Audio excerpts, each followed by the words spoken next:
Stop loss பற்றி நம்மளோட சேனலில் நிறைய வீடியோஸ் இருக்கும் ஆல்ரெடி. திரும்பவும் ஸ்டாப் லாஸ் பற்றி வீடியோ போடுறேன் அப்படின்னா, ஸ்டாப் லாஸ் எவ்வளோ முக்கியம் அப்படிங்கிறத நீங்கள் தெரிஞ்சுக்கோங்க. ஒரு ட்ரேடை நீங்கள் ஸ்டாப் லாஸ் இல்லாமல் நீங்கள் ட்ரேட் பண்ணுறீங்க அப்படின்னா, நீங்கள் அந்த ட்ரேடை பண்ணவே தேவையில்லை. பெட்டர் அந்த ட்ரேடை ஸ்டாப் பண்ணுறது பெஸ்ட்டு.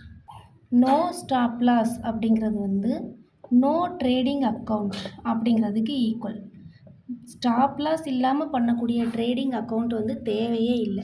சப்போஸ் நீங்கள் ஸ்டாப் லாஸ் இல்லாமல் ட்ரேட் பண்ணி உங்களோட லாஸஸை ரன் பண்ண வைக்கிறீங்க அப்படின்னா, உங்களோட அக்கௌண்ட் கண்ணிமைக்கக்கூடிய நேரத்தில் ஒன்றுமே இல்லாமல் காலியாக போகுது. சரி, லாஸ் தான் ஆக போகுது அப்படின்னு தெரிஞ்சுமே ஸ்டாப் லாஸ் இல்லாமல் நீங்கள் ஒரு ட்ரேடை ஹோல்ட் பண்ணுறீங்க அப்படின்னா, அதுதான் இருக்கிறதுலே biggest failure factor of trading. Trade பண்ணுறதுல பெரிய தப்பே அது மட்டும்தான். அப்படின்னா என்ன பண்ணணும்? எப்போவுமே ஒரு ஸ்டாப் லாஸ், ஒரு ட்ரேட் எடுக்கிறீங்க அப்படின்னா கண்டிப்பாக அதில் ஸ்டாப் லாஸ் வச்சே ஆகணும். பெட்டர் நீங்கள் அதை மூவ் பண்ண ட்ரை பண்ணக்கூடாது. அது மாதிரி ஸ்டாப் லாஸை ஷார்டன் பண்ணலாம், ஆனால் ஸ்டாப் லாஸை என்லார்ஜ் பண்ணக்கூடாது.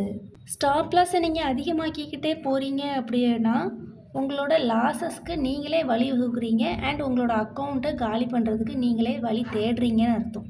அந்த தப்பை எப்போவுமே பண்ணாதீங்க. ஸ்டாப் லாஸ் ட்ரேடிங்கில் ரொம்பவே முக்கியம். நீங்கள் இதுக்கு முன்னாடி எப்போவாவது ஸ்டாப் லாஸ் யூஸ் பண்ணாமல் ட்ரேட் பண்ணியிருக்கீங்களா? அதில் ப்ராஃபிட் அடைஞ்சிருக்கீங்களா இல்லை லாஸ் ஆகிருக்கீங்களா அப்படின்னு சொல்லிட்டு எனக்கு கமெண்ட் பண்ணுங்கள். தேங்க்யூ.